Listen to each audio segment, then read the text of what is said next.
my philosophy, if the managers and the supervisors are not feeling the love, they probably are not passing down the love.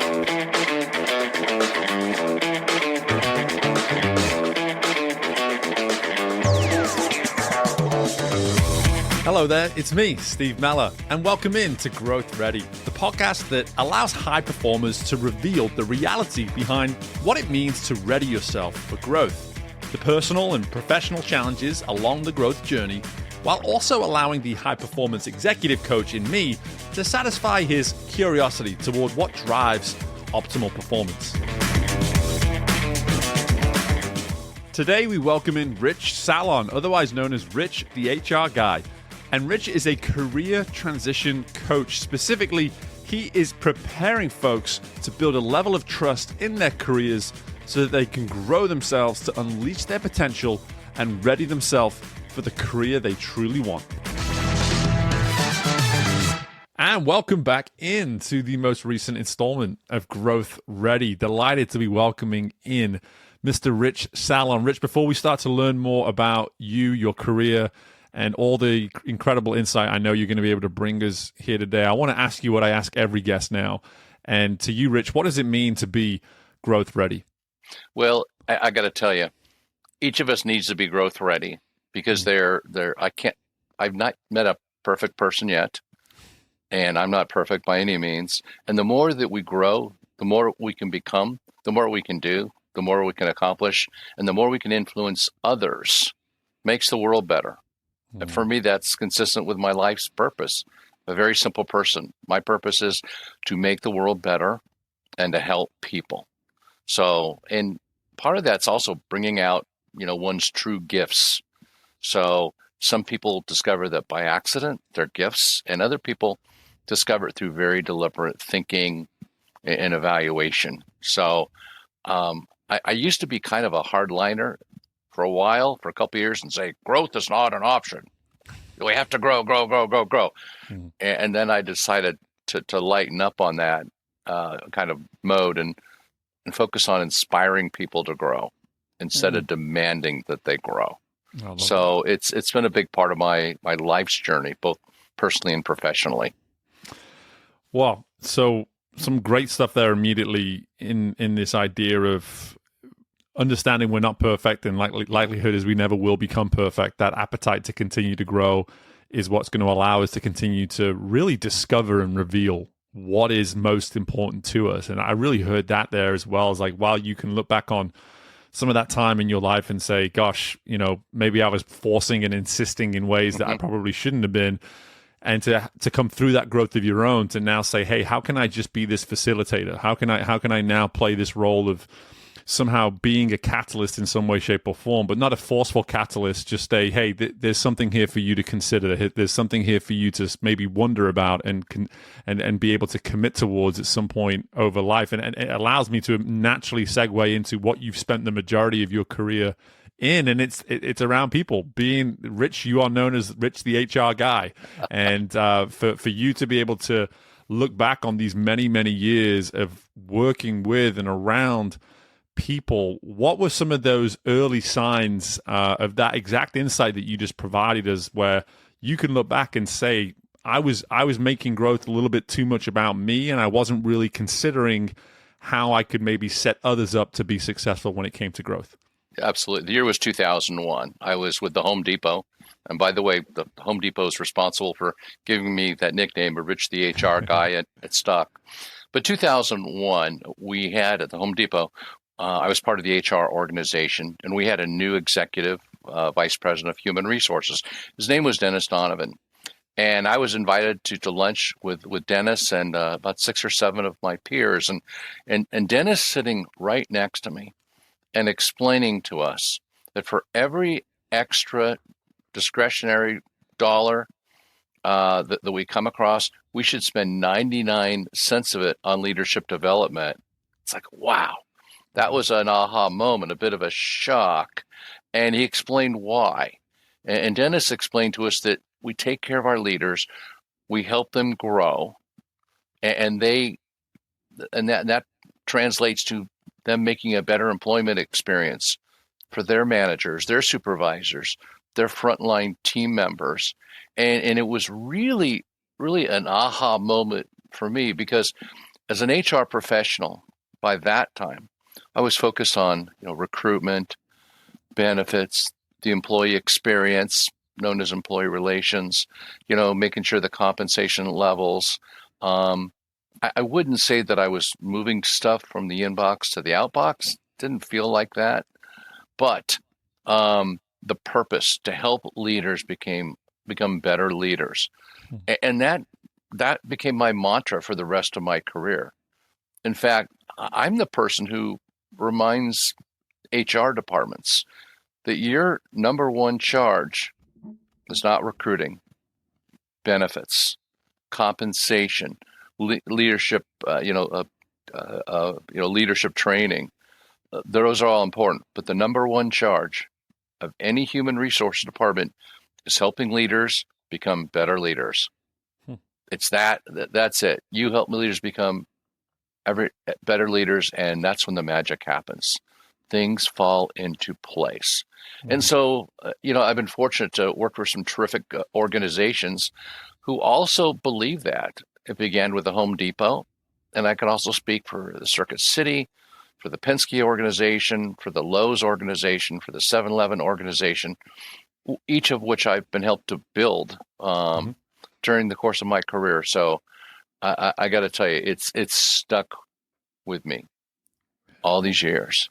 There's this beautiful simplicity to it as well, and I heard that in the initial answer that you gave to Growth Ready, and then again in that answer too, is that there's no doubt that we as human beings, we are a very complex, complicated being. There's no denying that. I think anyone wants to try to argue against that, I'm sorry, you're going to lose that argument. But the fact of the matter is, for us to actually figure this thing out, whether it be a career or life, whatever it may be, if we can find a way to simplify things at times, it seems to just have this truly incredible impact. And that's what you've said there, is that for you just to simply hear from this individual, Dennis, and say, hey, if we're just investing 99 cents of every additional dollar that we're making into our leaders so that they can be in a position to perform at a better level, the knock-on effect pays for itself, right? It pays for itself. I mean, that's what I'm hearing there. Absolutely. And the other issue I would advise, help leaders become better leaders, but also make it easier for them. Help them facilitate, help them be able to do their work and lead the people. Again, I've been an employee of corporate America my entire life, and it's very easy to make things more complex than it needs to be. So sometimes we need to push back a little bit on a new procedure, possibly. Possibly we need to help people understand that even though we showed them or we trained them, doesn't mean they get it. Because in any corporation, there are so many moving parts. And so we're talking to a manager who just didn't do something right, technically, and everything can be fixed. But don't chastise the manager for not doing something wrong, because our expectations of leaders, to me, is unbelievable. I don't believe there's such a thing as an overpaid leaders, because it's things we ask of our leaders to develop our people, meet business objectives, meet top line, meet bottom line. It's amazing. So make it easy for the leaders. If that's about catching them doing things right, or creating processes that are more streamlined, do it. It'll pay dividends.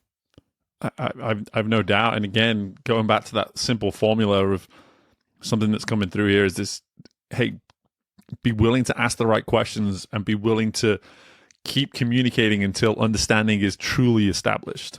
Just to be able to say because it is too easy, right? And again, you've been very much exposed to corporate America more so than myself, but these are the stories that I hear, is that we come together for minutes, sometimes hours at a time, and so much information is shared, and people just say, any questions? And no one asks a question, and everyone goes on about the rest of their day, and then we wonder why then 24 hours later, a week later, a month later, mistakes happen because we didn't just say, instead of me just taking everybody at their word of saying, of being agreeable, what if I was to really challenge them in that moment and just make sure that they understand? To take that extra 5-10 minutes just to ensure that it's not going to come back around in a day's time, a week's time, a month's time. You know, for you, how has that experience been for you? Like, what does that added effort look like just to ensure that understanding has been established? Yeah. So I will. There'll be times I will ask the person to paraphrase back to me. This is what we talked about. You know, just to check for understanding, and that's probably a little on the formal side to ask them to paraphrase, but check for understanding. Ensure that they understand. Give them a chance to ask questions. Make time. Allow for mistakes because people are human, and we ask so much of people at any level within the confines of employment. But something you said earlier, being present. So in my role in human resources, I'm a field person, as we say. You know, the Home Depot gave me the Western United States for the distribution centers, and Lowe's gave me nationwide responsibility for a lot of operations, and 7-Eleven gave me, a multi-state, the Mid-Atlantic, and Penske gave me the Southeast United States, and I couldn't be in all locations at once. So it's taking advantage of the time that you're with the team members, from the frontline team members up to the location manager. Make good use of the time. I caution people, be careful about the value that's put on this thing called the telephone and this thing called Zoom. It's good, it's helpful, but I think where the rubber meets the road is in-person FaceTime. And you dedicate the time to the person. First thing you're doing is, by being present, you're making the person feel important. And that speaks volumes. Making a person feel important, taking the time, giving them the time. Don't go into a location 3 states away and sit on your computer and attend conference calls for 6 hours and say, what's for lunch? Make the time count.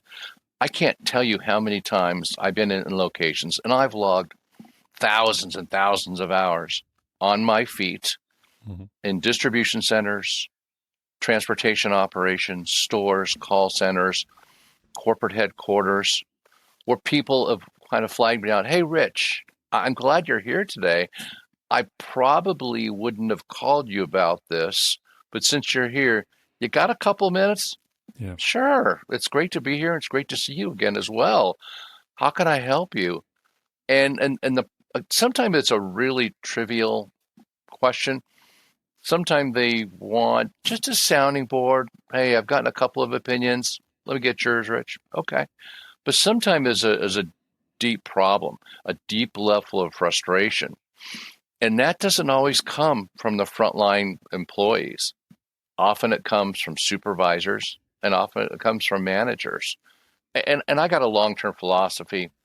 I spend a lot of time with location managers and supervisors, in addition to frontline employees. The frontline employees are incredibly important.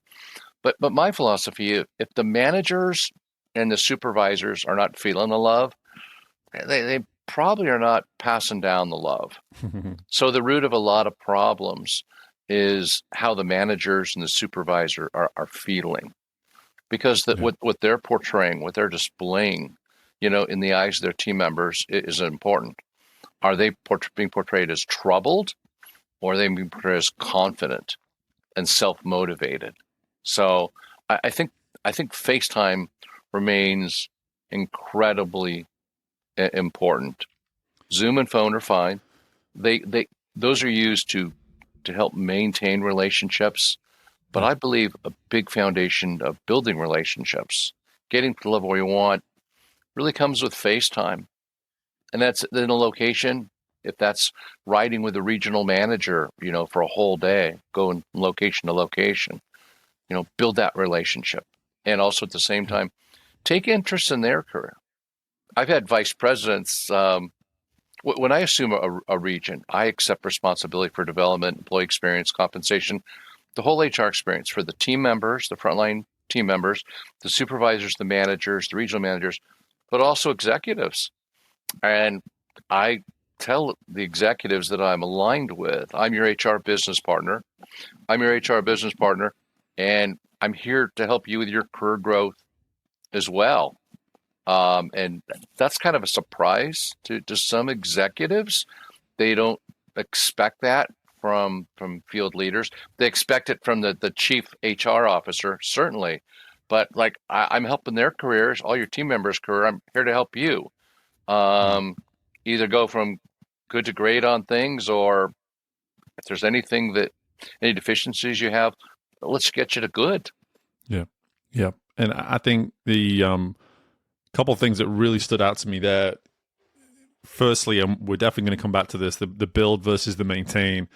I think that is something that in this day and age is so important for folks to really wrap their heads around and see the need to have both, and not assume that the most convenient version can be both, that you do have to find ways from a practical standpoint to implement both of those things. Definitely want to come back to that. But something that's coming through in abundance here, though, as well, is when I think about how you answered the first question around this passion that you have to make the world better and to help people by doing things the way you're talking about doing them, by being there in person, by putting boots on the ground and giving people those opportunities to actually see you.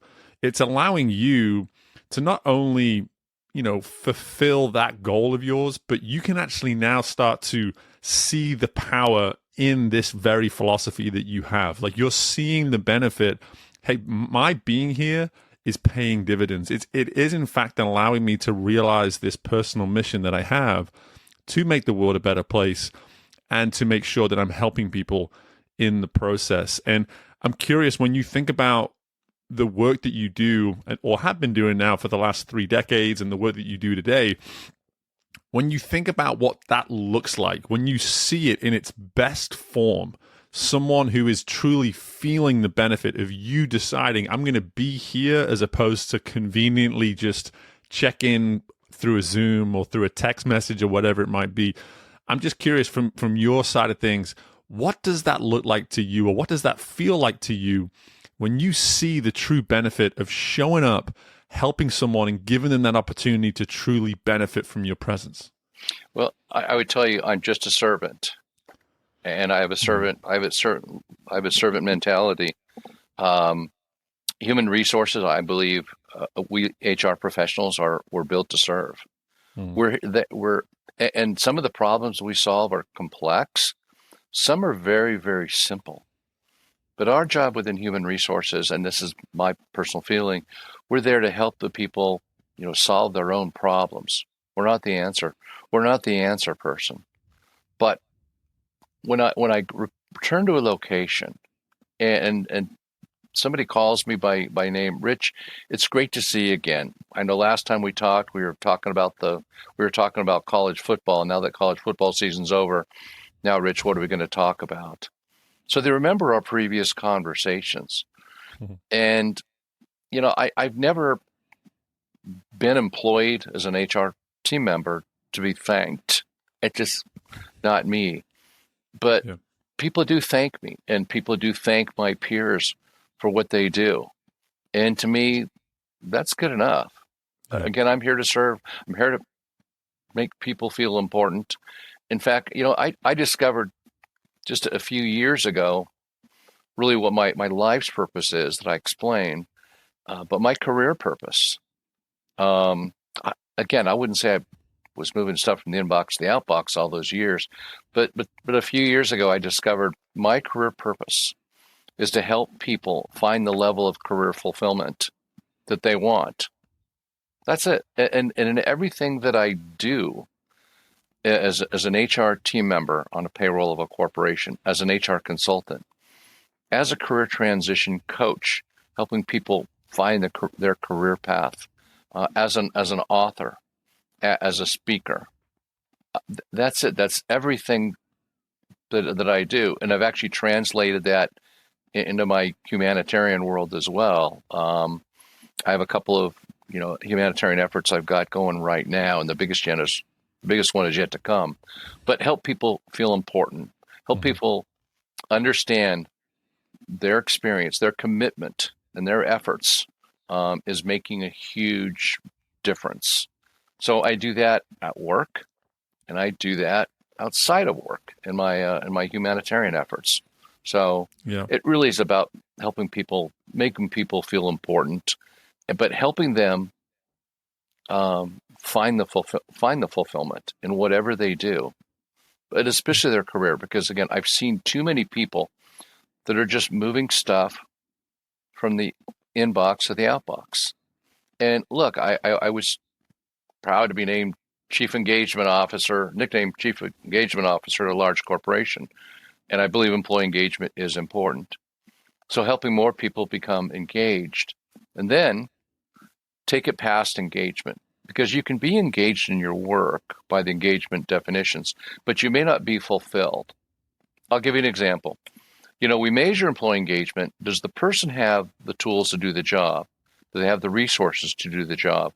Do they understand how their activities fit into the organization's objective? And because of that, are they willing to give discretionary effort? So that's how we measure engagement. Employee engagement nationwide within our great country still is reported to be about a third of the employees. It's not very high, not very flattering. Yeah. And a person can be engaged without being fulfilled. Fulfilled is like engagement on steroids. Right. Does the person's work give them meaning? Yep. Is it aligned with their career purpose? Does it give them a chance to help others and make their stamp on society? Does it give them a chance to leave the legacy that they want to leave behind? So here's engagement and here's fulfillment. My personal mission, my personal goal, help the world understand, don't stop at engagement, go for fulfillment. Yep, absolutely. And right back at you, that's what I'm all about, whether it be this podcast or the work that I do as well, is, there's something about the engagement piece that, you really need to help folks become engaged. You need to give them those pieces. You need to give them that true meaning behind the work. And that next step, and I'm curious to almost ask you that and learn a bit more from your perspective. But from my perspective, going from engagement to fulfillment is where the individual ownership has to take over. Like they have to make that decision that there's something bigger than me that I have now decided that I want to somehow find to reach that level of fulfillment. Can people still support someone in that? Of course. Do they still need mentors and leaders? Absolutely. But there's almost that level of like, hey, now that I've tasted engagement and now that I know what it means to feel engaged, I think I'm ready to grab this thing myself and take ownership for it too, and find that next level, which is in fact fulfillment. How do you sort of see it? Yeah. So I find most people haven't identified their purpose, their career purpose. Why do they do what they do? Some people, it's because that's how they were educated. Some people feel it's paid the bills. It's put the kids through college. It feels good. It feels right. And they're successful at it. However, that's going to have limitations, because over time, the success may be challenged. Their successful may be challenged because it doesn't align with anybody's purpose. So somebody taking the time, making the time through deliberate actions, figure out what their career purpose is. They figure out what their career purpose is. They can align what's important to them and work towards it. Because I believe that success without fulfillment is failure. Mm-hmm. So it starts with a purpose. Identify how you're going to be fulfilled. Get there. And you're going to do it with passion. And you're going to do it with enthusiasm. The success will follow. Yeah. So again, purpose, fulfillment, and success is the best, is the formula, in my opinion. And I don't fault people for not doing this, sure, figuring that out, because we live and work in a very, very busy world. We have demands. We have to. Most of us execute and not strategize. It just is, and we get caught up in busy stuff. This thing called email and texts and phone calls, and almost everybody has a boss, and we're supporting the boss's mission too. Yeah. And if we have direct reports, that's a whole nother world. We've got to support their mission. We've got to support them. Mm-hmm. So, and I'm a servant by trade, but I also believe we're a servant leader. Mm-hmm. I applaud anybody out there who's leading people, and figuring out how to motivate people, because leadership is not a one size fits all. Right. It really is a one size fits one, in my opinion, because everybody has different needs. Susie's needs are different than Johnny's, which are different from George's, and which are different from Brenda's. So as a leader, how do you get the best work, the highest level of motivation out of all of them? That takes a lot of deliberate thought, because you can't, as a leader, you can't say, oh, they'll find it and they'll probably find it by accident. I got my own stuff to do. Well, unfortunately, that's not reality. Leaders really don't have their own stuff to do. Leaders need to set the table. And again, the servant leadership model, you walk in, you start your day, you make sure the table is set. You make sure everybody has what they need to do their job. And if you're, the next time you'll look at your watch, it's 11:30 in the morning, and you say, I haven't even touched my email. Guess what? That's okay. Somebody would need you badly enough, they would have called you on your phone. Yeah. So set the table, take care of your team members, make sure everybody else can do your job before you focus on specific tasks that you deem important. So again, it comes back to taking care of others. It does. It's very simple. Yeah, it does. And again, it really just very easily allows me to segue into that, coming back to that build versus maintain component as well of, as leaders, we can feel as though, hey, I got so much going on, the best I can do is just kind of maintain this and maintain that. And I think for any leader to really sit there and say, okay, if I'm going to be really honest with myself in terms of what I need and what I'm expecting from others around me, I have to build. I have to find ways to build. I have to build camaraderie. I have to build rapport. I have to build trust. These are all things that need to be built, and you don't get to just take a step and then assume that you can maintain it and it's going to somehow be optimized in that process as well. I'd love for you just to maybe pull from, your own journey and your own story when you think about some of those lessons that came through, or maybe a lesson or a moment in your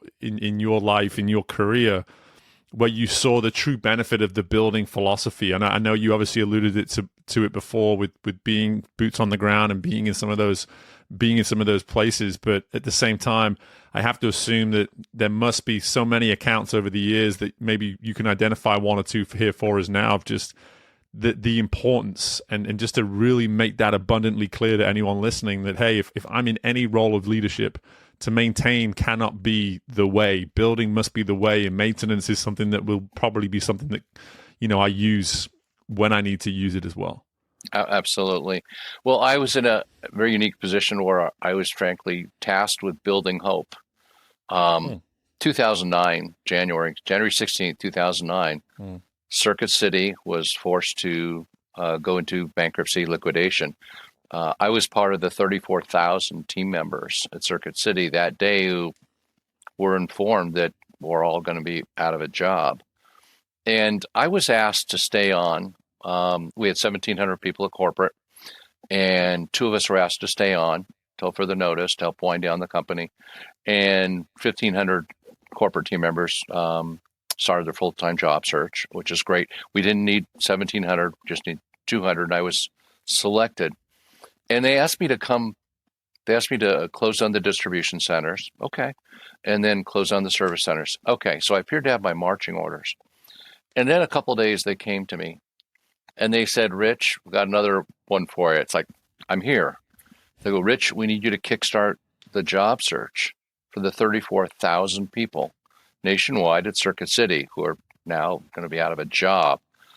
Like, okay, you had me at hello. I'm on it. Yeah. And in January 2009, by the way, 3 other large corporations in Central Virginia were also going out.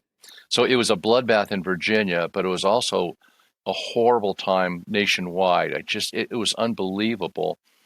And the gold standard for any corporation going out of business back there in 2009 was you went before your employees and you explained, we're sorry we're going out of business, start looking for a new job, and we'll try not to screw up your W-2 form when you get it from us next year in the mail. That's all anybody did. Right. So I had a chance to send a message to every corporation in America that says your responsibility to your employees does not end the day you announce liquidation and that they're going to be out of work. And I didn't do it with my words, I did it with my actions. I created some 2 job fairs where we had 80 companies the first day and 60 the second day, flying in from different parts of the country to meet with our team members, to get in front of our team members. And this is at a period when there was no jobs. It was just ugly. But I bragged about our talent, and I used social media to brag about our level of talent at Circuit City. And it wasn't false bragging. The amount of talent at Circuit City on that final day was still amazing. And by the way, me and many others have said, we have not seen the level of talent in our future employers past January 6th, past January 2009, that we had at Circuit City at the end. It was amazing. People stayed. It was just truly amazing. And so I gave the shirt off my back. I put my own job search on hold. And I would do it again in New York Minute because I wanted to dedicate my efforts to the 34,000. And we started a job posting program. Companies throughout our country began hearing about this, that we had created a funnel to push jobs out to our 34,000 team members. So I'm answering the phones and pushing the information out. And look, I was honored to be one of the heroes of the economy by CNN that year. And I was written up in Sherman magazine. I was interviewed by a positive agency, and all that was flattery, was nice. But I had an opportunity to give people hope when they thought there wasn't any, but at the same time, send a message to corporate America that said, to show them with a little creativity and no resources what you can do for your team member. So I took that opportunity and gave people hope, and gave people a hope when there apparently wasn't any. And the good news for me, fortunately, it turned out to be a blessing. I thought I was destined to be Rich the HR guy in corporate America for the balance of my career and hanging up one year and retire. For me, it sent a message to me that I was just destined to help people with their career search. And so for me, it created a second dual career. Beginning in 2009, then I helped people after work and on weekends with their career search, with their job search specifically. And in 2014, people started asking me, Rich, I don't want a job. I want to become my own boss. It's like, sorry, I can't help you. Yeah. And in 2014, I fell upon an opportunity to become a business ownership coach, where I can match people to businesses. And I work at people nationwide. I'm still doing that. And so I don't have to say no to people. And then at some point, I became an HR consultant. So I help people get started in consulting with some advice and insights, things to consider. So I while there's 11,000 career job coaches out there in the United States, there's 2,000 of us matching people to businesses, and I'm one of many people who can help people get started consulting. It's my privilege to be a one-stop shop for all things careers. Right. I don't like. We all have to say no at times. But there's any one thing I don't have to say no, it's regarding careers.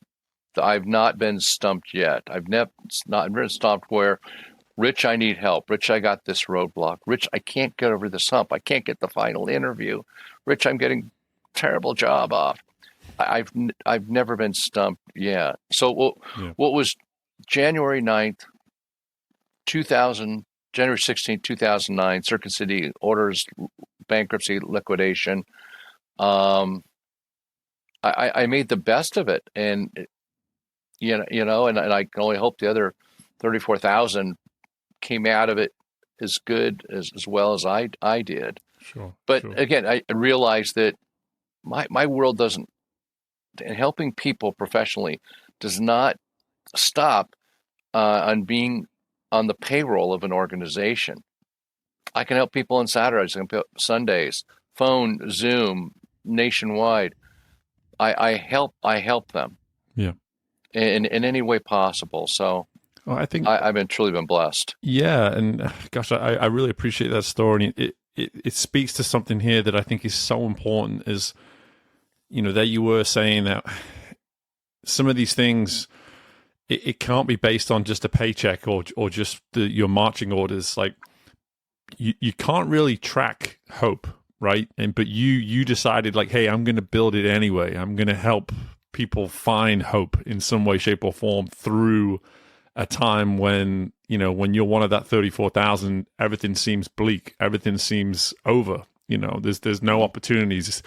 How can I possibly move forward from this? And you decided, I'm going to try to build something here that, from that story as I'm listening to it, it doesn't sound like someone said directly to you, and we're going to measure it, Rich. We want to see how much hope we can create in these 34,000. You sort of looked at the opportunity and said, this is where I can actually incorporate and build something right now that otherwise people wouldn't necessarily expect or have the opportunity to receive. And I think this is really an important message to people listening, is when we talk about a growth journey, especially one like this, Rich, where you're such an integral part of many people's growth journeys going on around you as they're happening, that it can't always be about looking for something that's going to have some sort of direct, tangible return. It can't be that simple. Right. There's always going to be something that goes a little bit deeper than that. And if you're in this for a tangible return, you're probably in it for the wrong reasons. Like to understand that, hey, if I really am passionate, if I really am engaged, if I really do want to achieve this thing that Rich has ironed out here, that is fulfillment, that isn't going to come in a tangible form. It's going to come in an emotional way. It's going to come in some way that only you can describe. And that's a great thing. That's a great thing to be able to say, I don't know how everybody else feels about this, but all I know is that I'm experiencing complete fulfillment in this moment because I decided to commit to this thing that, had I just committed to it at the surface level, I probably would never have found fulfillment from it, which is what I'm hearing that just in such abundance in that story. Yeah, it was a fate, or I was just blessed to be asked to take on that responsibility at Circuit City. It could have gone to any of my peers, but it went to me for whatever reason, and I've continued it because we spend an average of 90,000 to 120,000 hours at work in the course of our career. And that is such a major part of our life. And again, I've witnessed so many people, unfortunately, moving stuff from the inbox to the outbox. And they do it blindly. They do it without thinking. And it's like, okay, I finished moving 67 items from the inbox to the outbox this week. Okay. People deserve the opportunity to find fulfillment. And that's just part of my professional DNA. Yeah. So it really is about career fulfillment, but it's within me. And I've never charged a fee for all the people I help. I hate to see talent being underutilized or being not utilized. Yeah. There are so many people that are underemployed. There are so many people that are underemployed, and they're not using their true gifts. Yeah. And it just it hurts me.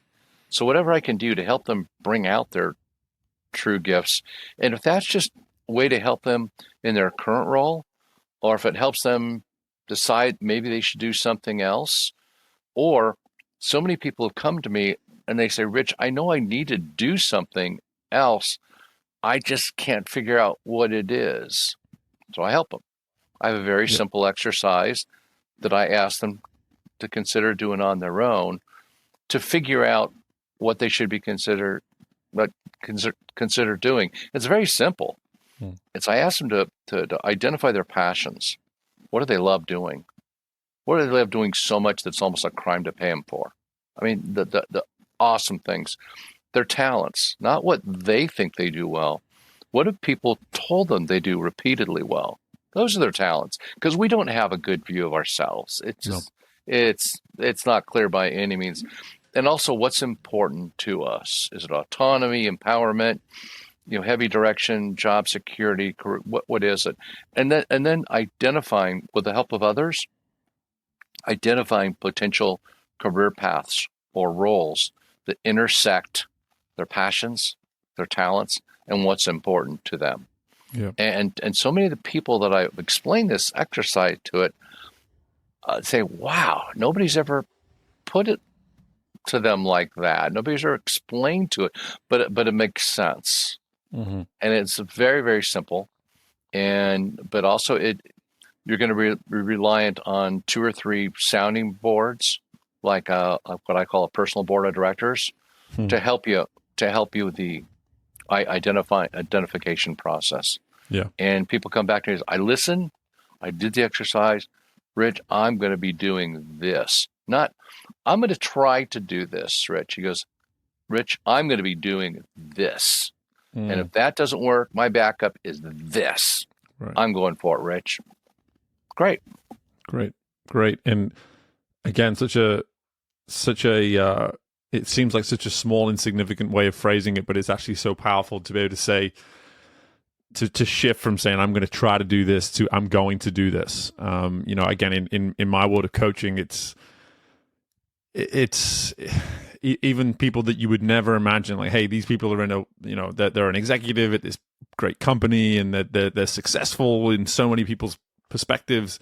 And then when you sit down with them and you hear, ifs and hopefully's coming out of their mouth and try come out of their mouth, and you just sort of go, come on, where's the conviction? Like, why are you missing with the conviction? And then you get to do so much work around that. But I'd like to believe that anyone listening to this can relate to that too, that we do struggle with that. We step into that at times where, hey, gosh, for whatever reason, I don't have the kind of conviction that I want around this particular area, whether it be career, whether it be family, whether it be somewhere else in your life, whatever it may be. That conviction, it takes work, it takes effort, it takes time to actually create it, which is what I'm hearing here is that through that exercise, it's one thing to give someone an exercise like that, but if they really go away and they're diligent about it and they do the exercise correctly, on the other side of it is going to be conviction, complete clarity. It's like, hey, because I did the work, this is what I want to do. This is what I want to do. I ain't going to try.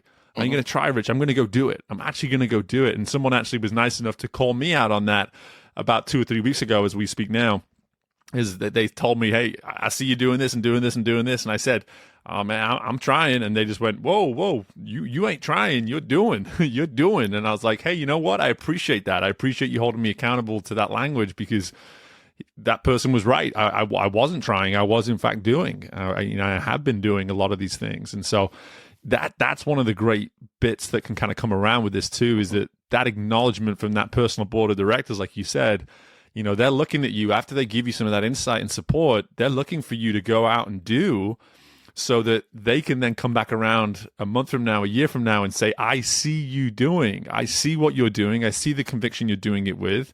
And I'm so happy to see it. Like, that's the fulfillment piece, right? You're right. I help people understand hope is not a strategy. And very simply put, I didn't invent that line. Yeah. But the other thing, to your point, is moving people from I should to I will. Because it's so easy to get caught up in I know I should do this. I should do this. I should do that. I should do that. Move it from I should to I will. And often it takes some real deliberate thinking. Maybe you're going to a fishing trip by yourself over the weekend, but also there's life experiences that help change us. I had I explained one of my life experiences that started in 2009 where I became a career transition coach and I help people all over the country. I also had a life experience in 2015 that was unique. I was invited to my first Rotary Club meeting, and I was invited because one of the members thought that I should check out Rotary because he believed that all the North Carolina Rotary clubs would love to hear my kind of my speaking presentation. It's like, okay, so I was invited to the Rotary Club. These guys are cool. These guys are doing so. I never didn't know what they were. Fast forward a couple weeks later, I'm back in the Richmond area, and the person I'm meeting with says, "I'm going to take you to my BNI group, and I'm going to take you to my Rotary Club." Oh, cool! And at the end of that Rotary Club meeting, it's like, wow, you guys are awesome. I've been to 2 Rotary Club meetings in 2 weeks, the only 2 in my life, and it was amazing. I would have categorized myself as a giver prior to that, 2015. But I saw what these 2 Rotary clubs were doing, one in North Carolina and one in Virginia. And what they were doing was absolutely amazing. These guys were moving mountains. It's like, wow, my volunteers and my community effort doesn't hold a candle to what these guys are doing. So at the conclusion of that second meeting, I said, any chance there's a Rotary Club in Goochland? Where I live in Goochland, Virginia. Yeah. And they go, as a matter of fact, there is. Yeah. And I was oblivious to the Rotary Club of Goochland, which was formed 19 years prior. And we're a pretty tight community, and I didn't even know it. Yeah. Shame on me. But so I ended up joining the Rotary Club of Goochland, and that made me club president within 3 years. And then I became an area governor for 4 years. And I continue to hold 3 leadership roles within Rotary International and helping clubs from Pennsylvania through South Carolina. And I'm using my true gift. What they saw to me the day they joined me, the first day I joined, they gave me my shiny red badge. Congratulations, you're our new membership chair. Because they saw the passion that I was as a human resources.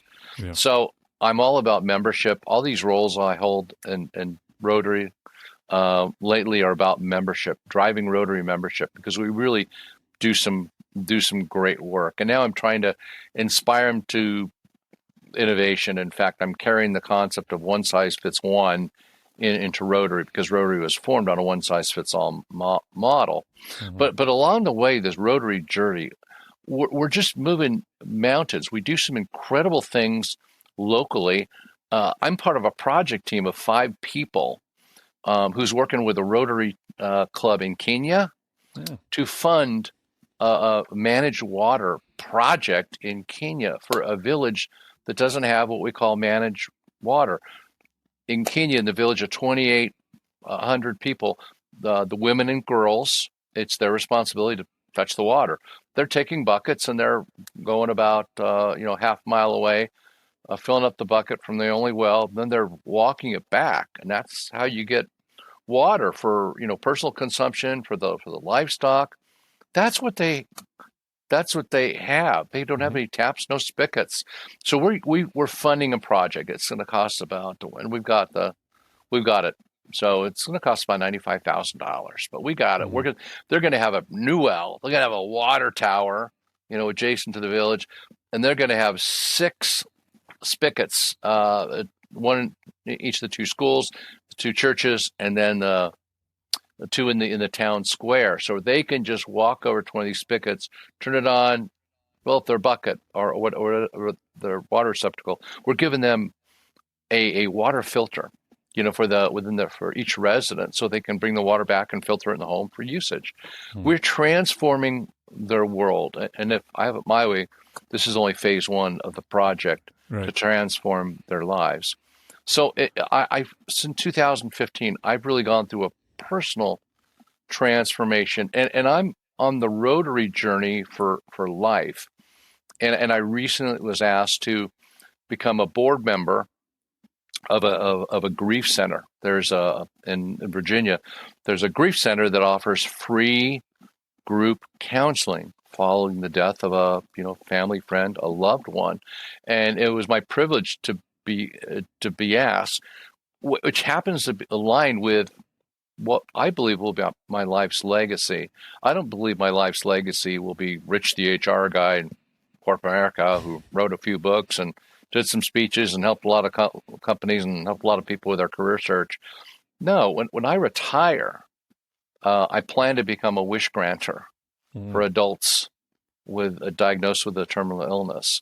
Love Make-A-Wish. I'm one of Make-A-Wish's biggest fan. But their age limit, they stop at age 18. So who takes care of the people in their 20s, their 30s, their 40s who are diagnosed with a terminal illness? And by the time they're diagnosed with a terminal illness, at that age, they're often broke because of the money that it costs for healthcare over their challenging years. And I believe those people deserve a final wish. And I don't hide it. This is a tribute to my mother. My mother passed away in her 30s when I was a child. And, I don't remember anybody asking Mom a final wish. We did nothing that I remember. And so it's my way to give back. But if I hadn't found that Rotary, if I hadn't gone to that Rotary meeting in North Carolina in 2015, and then that other one within a couple weeks later in Virginia, I really wouldn't be able to become to move mountains from a humanitarian standpoint. So, and I do believe volunteerism is important. When I work with people in their career search, of course I'm looking at their LinkedIn profile and understanding their background and their education. Okay. Okay, great. But then I'm really focused on that category called community or volunteerism, volunteering on their LinkedIn. What are they doing? What have they done? Because I believe that's important to anybody in a career.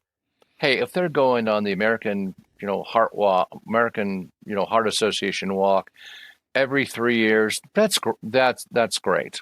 They're doing something, or if it's every 5 years, whatever they're doing to help humanity. So I kind of like what they're doing for humanity to what they're doing in their career to kind of become that who they are. Yeah. And like me, I'm using my true gifts through Rotary to help attract new members, retain existing club members.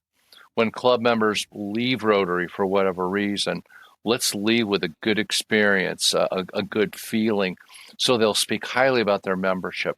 So there's a lot of things we do in human resources that actually is very, very important to charitable organizations, nonprofits like the Rotaries and the Lions and the Kiwanians, as well as the American Heart Association, American Cancer Association, and I can go on and on again. But using your true gifts for both professionally and personally really can make a difference. Yeah, no doubt. And one thing that I've learned about you, Rich, over the last hour is you have a lot going on. You have a lot going on, and that's great. But something I really want to emphasize here in closing,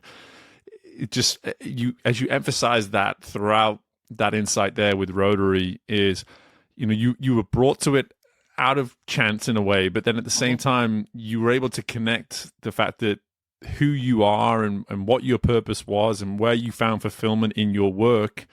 This was yet another way of doing that, and it allowed you to continue to grow in terms of the magnitude at which you could be of impact and be of value and be of service. All these things that you already believed in, you were able to now see that if I spend more time in this area now, I'm going to continue to learn even more about just how great I can grow these very areas, these very parts of myself, and continue to see my value have wider impact than simply the lane that I'm in right now within my career. And it is something that I myself completely agree with. As I built my business, this past year was the first year I was like, okay, I think having got the business to where I need it to be now, to now allow it to start growing from here, I feel like I have that time and that space to say, okay, what would it look like to be on a board of directors over here and be volunteering for this thing over here? Because for me, to your experience, and I can reaffirm it,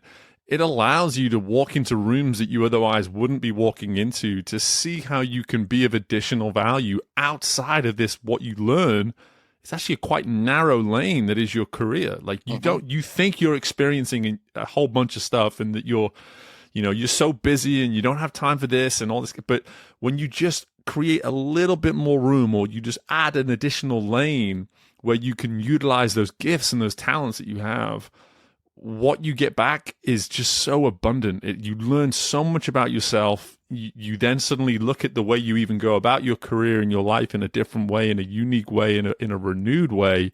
And your value is immediately just optimized in such a beautiful way. And I'm so glad that you brought this around, because I think anyone listening to this may wonder, it's like, do I have time, or can I make time for this kind of thing? And what your story provides us here, Rich, it's like, you need to figure it out and find the time and make the time, because you're actually going to benefit in the long term from what you learn about yourself in that process as well. So I'm just so thankful that you brought us to that, Rich. And listen, we're just at about time here, and I cannot thank you enough in terms of just the insights, the stories, and the value that you've been able to bring to this discussion, because it can help somebody see just the real magnitude at which we can apply our talents and be of impact and be of value, no matter what your way of pursuing and finding fulfillment may look like over the course of your career and life. But for anyone that maybe wants to learn a bit more about you, Rich, or just reach out to you because they feel the need to, understandably so, off the back of this conversation, Rich, what are some of the best ways that we can get a hold of you and learn more about you?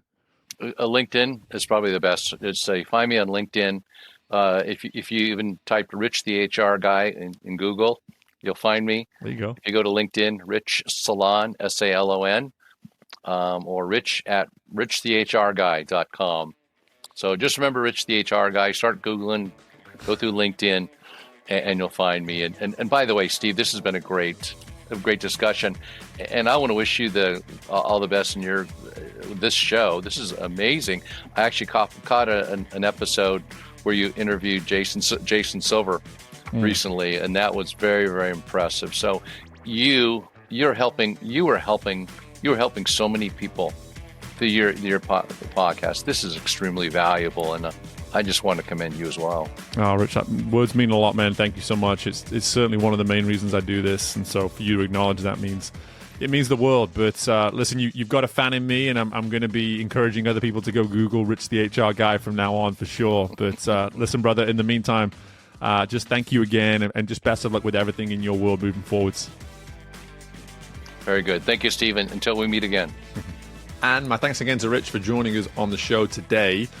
First thing that comes to mind that I really just wanted to leave you all with here is that notion of going beyond the engagement to fulfillment. Fulfillment is one of those words that I think too often we can be discouraged by what's going on in the here and now to not consider what that might look like.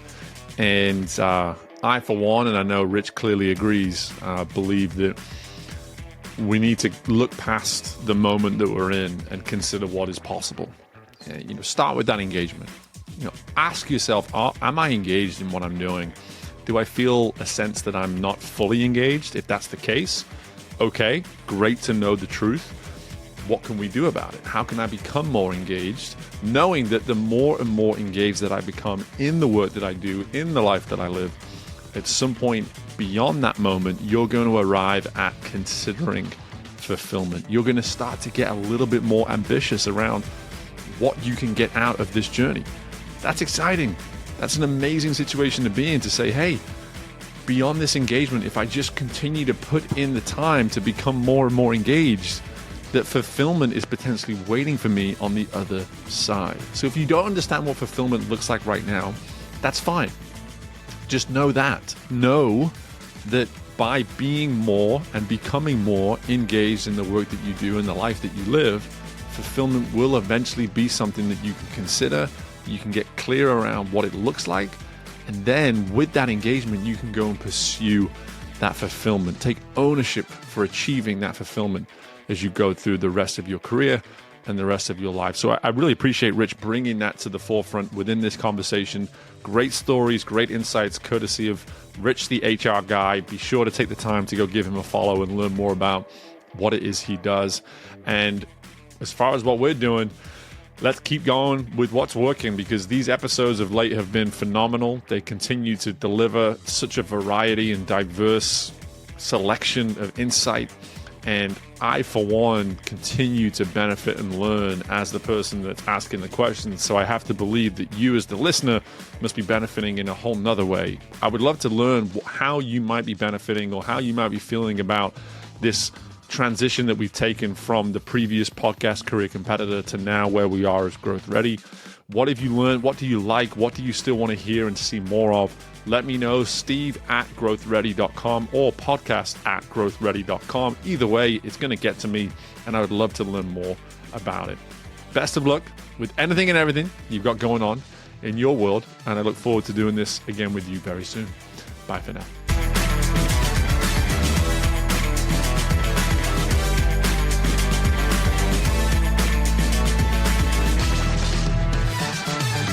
Thank you for tuning in to Growth Ready.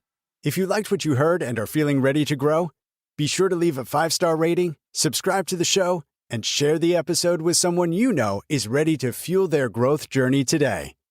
We love our community, so don't hesitate to reach out to us at podcast@growthready.com. And until next time, we are Growth Ready, and you will be too.